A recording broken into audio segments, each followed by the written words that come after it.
I'm not from the Irish side of Ipsos. I am from the creative excellence side, and so today I'm here to talk to you about how thinking differently and delivering a great experience to audiences by applying this misfit approach can help drive brand growth.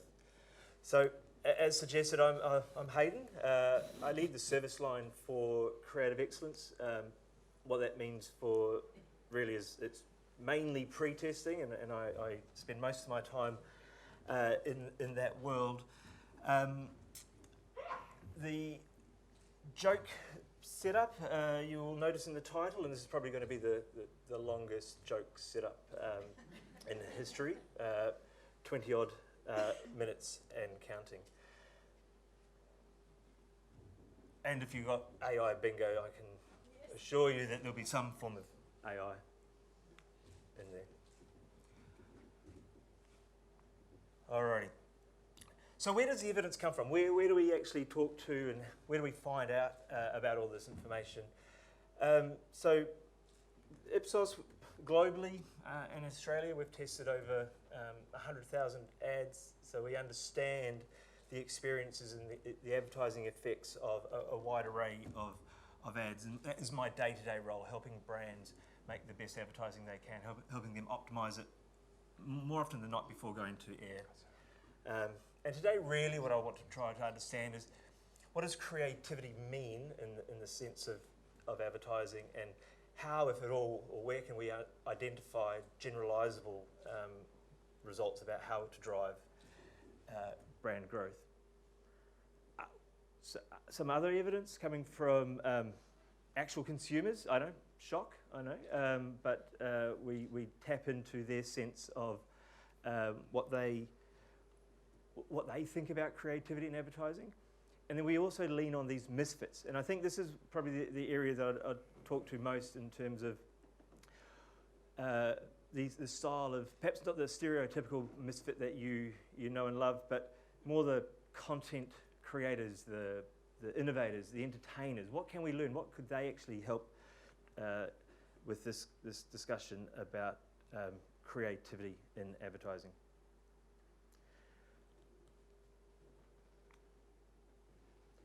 So why do we even need to talk about creativity? And thanks for the previous presentation, because that sets up the importance of creativity in the whole mix. But the reason we need to talk about creativity is that most people are very happy to suggest that it's a competitive advantage, right? And this came from the Lions State of Creativity report last year.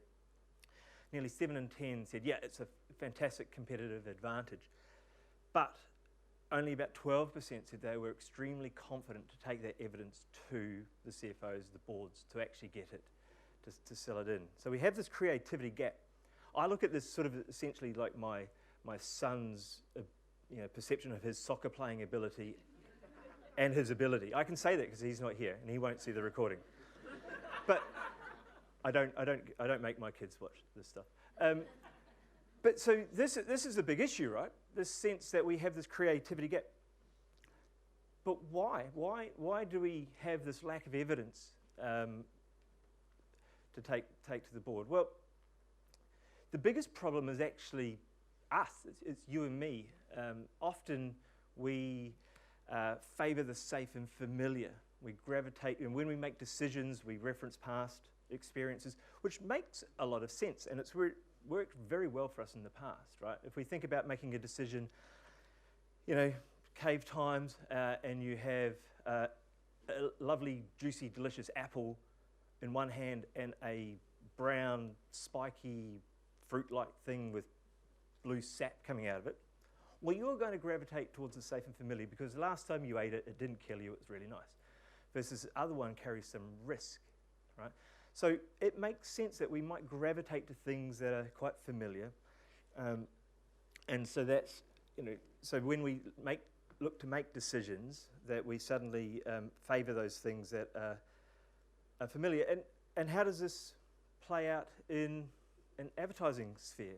Well, not well, I would suggest sometimes.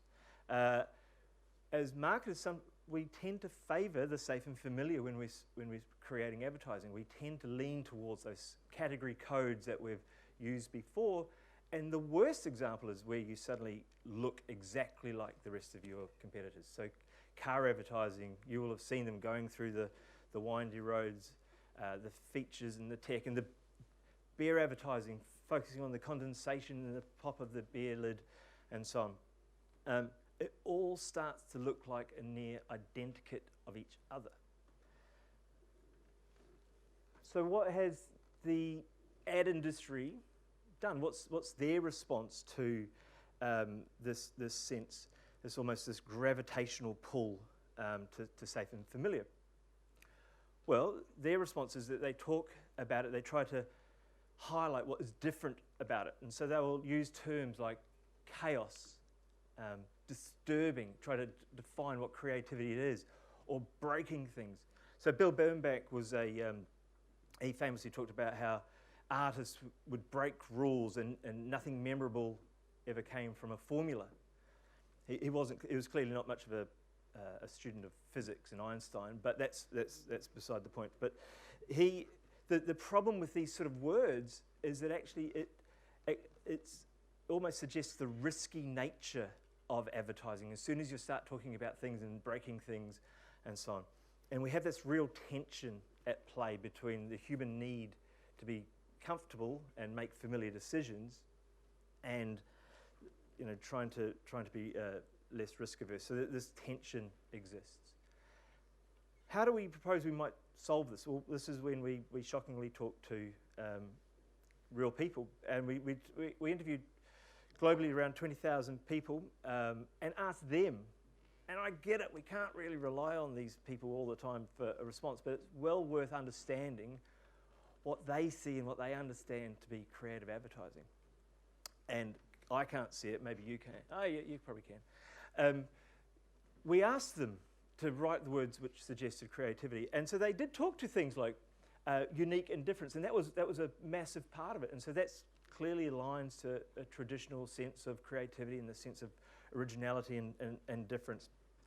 But they also talked about other elements like the experience of it and the happiness and the joy that it might bring about, or the entertaining fun component.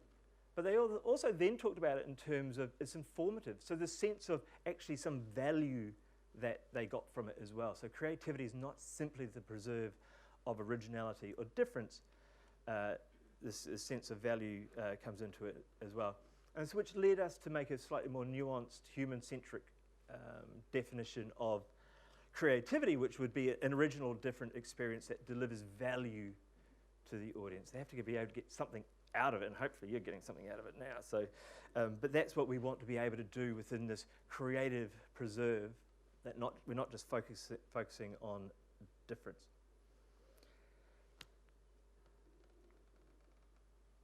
I mentioned misfits. So we looked into other areas of popular culture, so movies and music, and tried to understand, well, what are these people who they have a mindset for not fitting in? What is it that they might be able to add to this argument, or this discussion at the very least, about creativity? And so we looked at a couple. So Tony Hawk, who we heard before about trial and error and so on, and he's a great example of honing his craft by sheer experimentation, just sheer volume.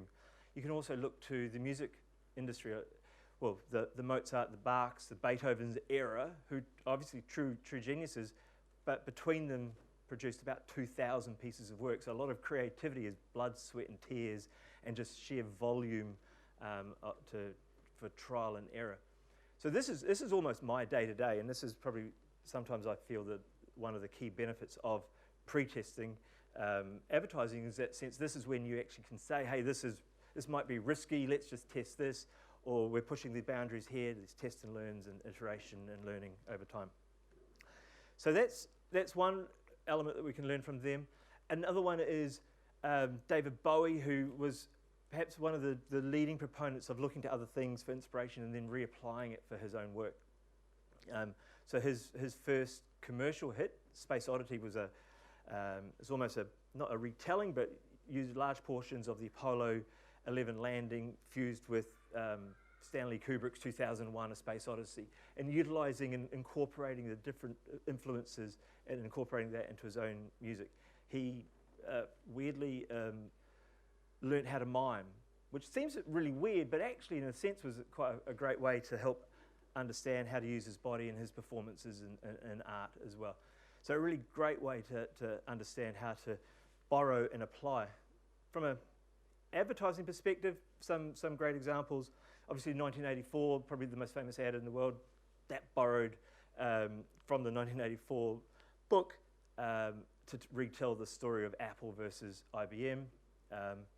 And people with grey hair in the audience, which are a couple, might remember the early 90s Nescafe blend that they looked to borrow to the popular culture programs of the day. So it was the Dallases and the Dynasties, and so they had a continuing series that related to that. So a great way in which we can help address this misfit culture. And then the last one is a sense of balancing the old or the new with the familiar and constantly evolving. And so here we look at people like George Lucas and Star Wars.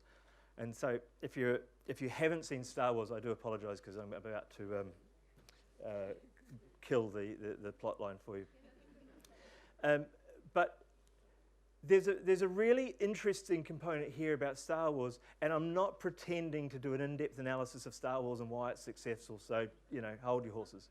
But if you look at the original, series 4, 5, and 6, and you can look at the prequels and the sequels, there's a really interesting theme evolves where the prequels actually blended the new with the familiar really well and delivered greater value to the audience. So let me just play. So this is the general plot line of the story is a young adolescent with mysterious lineage goes on an adventure, is offered the hand of the villain, rejects the villain, and then in the end the villain is redeemed. Right? So that's, sorry about that, but if you haven't seen it. The prequel though, and this is the wonderful part about it, it had the familiar elements to it, so it had the saber fights and it had the spaceship battles, but then it evolved the story. So it had the young Anakin Skywalker growing up, learning his craft, and then his eventual downfall into Darth Vader. And of the movies, the popularity increased with those final ones. So actually the value to the audience was greater. And then you look at the sequels. And these are all wonderful movies, right? Don't get me wrong. But they were almost beat for beat the same sort of movie, right? The same storyline. The old young adolescent, mysterious lineage, goes on an adventure, is offered the hand of the villain, rejects the villain is redeemed. Beat for beat, the same sort of thing. Yeah, there were some differences. They had a gender mix, they had these other elements, but from a narrative perspective, it didn't necessarily offer the audience anything more. So in that sense, the value that they saw, and we saw that within the movie receipts as well.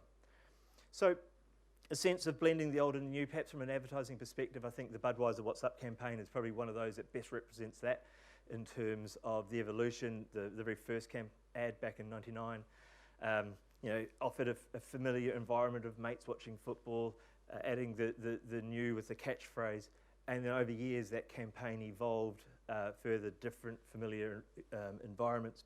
I think it really capped it off really nicely. I hope you've seen the latest iteration that occurred during COVID and how they utilised that familiarity of the ad, and I felt that was actually a nice timely moment to introduce that as well.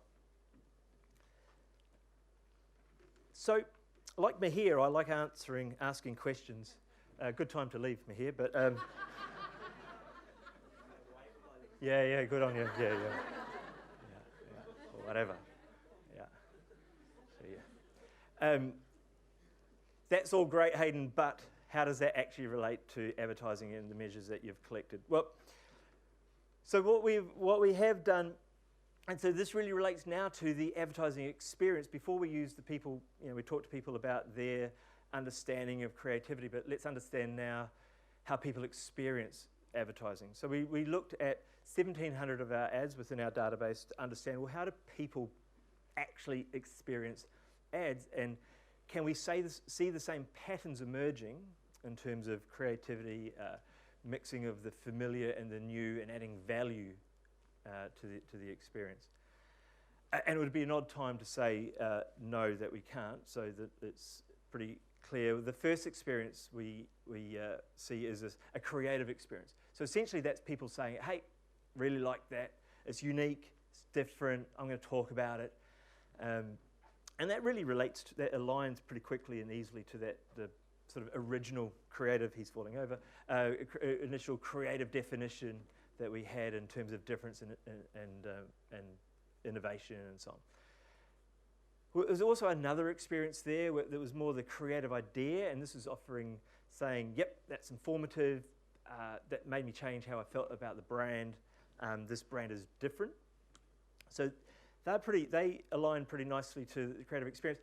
And one of the really interesting findings we found out of that was that if you have advertising that doesn't conform to the category conventions, you're 21% more likely to have a branded attention. So that's people remembering your ad and linking it to you. So before we talked about ads that all look the same, if you can look like yourself, then you have a far higher chance of cutting through and breaking through. And that creative experience is really important from a memory encoding perspective. So actually getting people to stop and watch your ad. And in a way, I'm probably leaning towards TV, but this is the same for digital as well, which I'll come on to later as well. But what we did see is that if people did say, yes, that's surprising, it's unique, it's entertaining, they're far more likely to watch it and encode it into memory. And this is table stakes, really. This is essentially, you don't get effect if you don't get that level of memory encoding. And here's a great example of an ad that achieves that.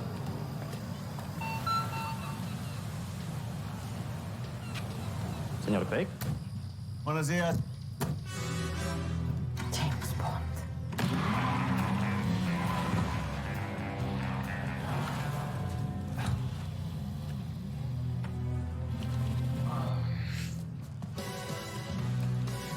James Bond. No. No, James Bond.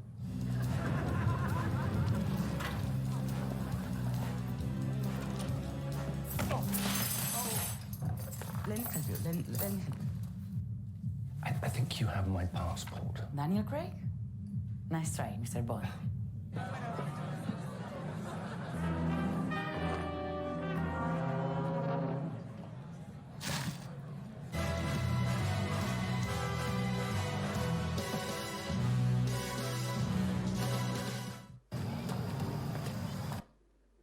I see it once? And so that then itself, that sense of entertainment that you get out, and actually it's really interesting when you all laugh for the facial coding, that's an absolute spike as people experience that. But you can sort of see some misfit elements to that as well, right? Borrowing from popular culture, that entertaining element, and that's a really strong driver, therefore, of memory encoding. Let me play you this one before I say anything about it. Gary's daughter likes to dress up like a princess. Is this bad parenting? Jada wants to delete the text message she sent to her ex. But that sends a message that she deleted a message, which is worse than the original message. Frederick wants to leave a better world for his children, but he'd have to have children, which experts say is the least sustainable thing for the planet. Stella's neighbor got a dog called Max. That's her son's name. Did they give their dog a human name? Or did she give her son a dog name? She's confused. Daryl downloaded an app to get, the physical. It's where he met his wife. Now, they don't get physical anymore. Alejandro just bought an eco-friendly washing machine on Black Friday. Did he do something good for the environment or something really, really bad? Sophie read that it's not safe to drink the tap water and that plastic bottles kill the planet. How is she supposed to hydrate? She's got 3 days to find out. The world just keeps getting more and more confusing. So obviously, Burger King launches chicken nuggets that got no chicken, but taste like chicken. Plant-based chicken nuggets? Confused. So I love showing this ad because it gets that response, right? It gets quite an entertained response. But then when we look at how consumers, those bloody real people again, how they responded to that ad, they get that it's surprising and unique. They get that kind of, it's interesting stuff coming out of it. But it's not for them. I'm going to touch on empathy in a second. But it's really not for them, or they don't get anything out. This whole sense of connected vignettes, making people work through it, that really is difficult for them. So they get the idea, they understand it, they find it funny, but they don't necessarily, it doesn't necessarily relate to being effective. And we saw that in the results. And so really, to everyday people, often when we say creative, sometimes they say, yeah, it's creative but confusing. Ironic, really, because the ad was about confusion. But they understand that perception of that difference, but it doesn't necessarily mean anything to them.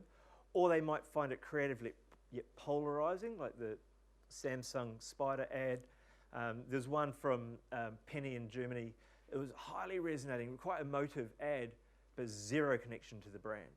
So really the question is, can you be creative and empathetic? Can you actually derive that real effectiveness based on cutting through, but then understanding the world that our consumers live in? Again, it'd be really weird if I got to this point and said it's no. And the answer was, yes, you can. We can be empathetic as well. We have to understand the world that our consumers live in and experience that. It's all that planning that goes into play. Yeah, getting that into the ad can be difficult. But it's vitally important for brand growth. And this is to me is the answer for that question, in the sense of, do you need to be creative? Do you need to be empathetic? The answer is, when you are both, when you can have that cut through, you're entertaining, people want to watch you, they want to watch it again, you've got new ideas, you are speaking to their world, it's almost like you understand them, their hopes, their world, their dream, and so on.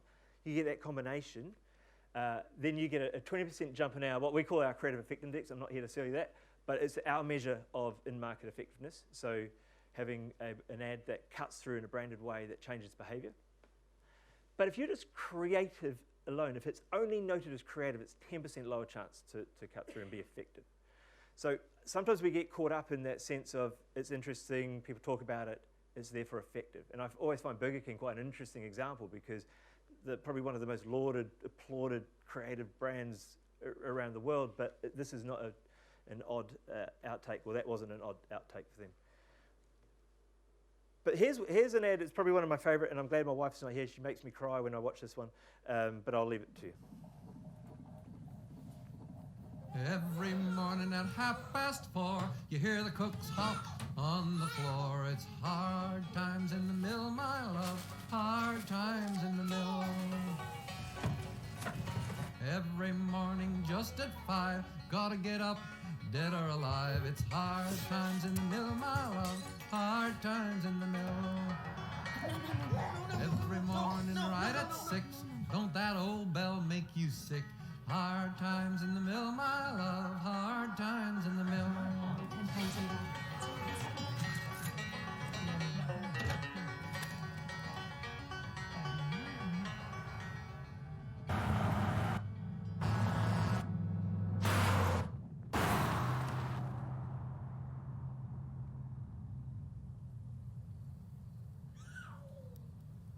Every morning at 4:30.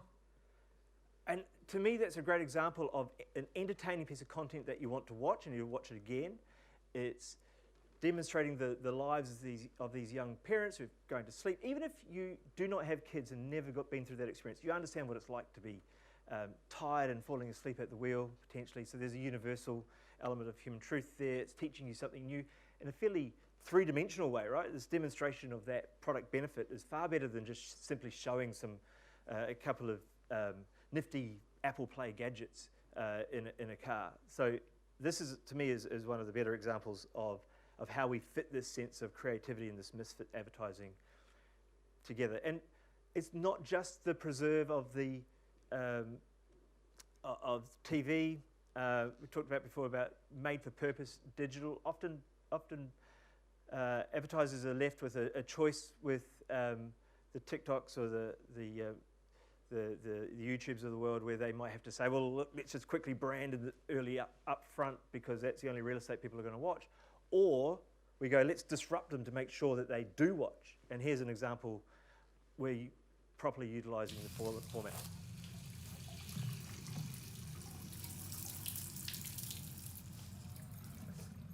What's that? Starburst swirlers. It's like Starburst, but vertical. Tastes so vertical. Vertical. Best enjoyed vertically. Starburst swirlers. Yeah, so from an experience, an entertaining perspective, that's coming through quite strongly as well. And so that sense of delivering to platform is also very important. So I'm going to start to wrap up. I suppose part of also what we're saying is it's not a paint by numbers. It's very difficult to say, hey, do this, X, Y, Z, and then you're going to get effective advertising. This misfits is more of a mindset. It's more of a way to challenge some of the conventions and some of the ways in which people have been producing advertising. And so we challenge our clients to sort of talk to it in this sense. So ask, have we seen this before? Are we just repeating the same thing over and over? And I like the example before about RAA. We could have moved, might look the same, but we're iterating it over time, and that's exactly what we need. We need to be able to say, yes, it's different. What's that new thing? Why are they watching it this time? Or we're just repeating the same thing over and over?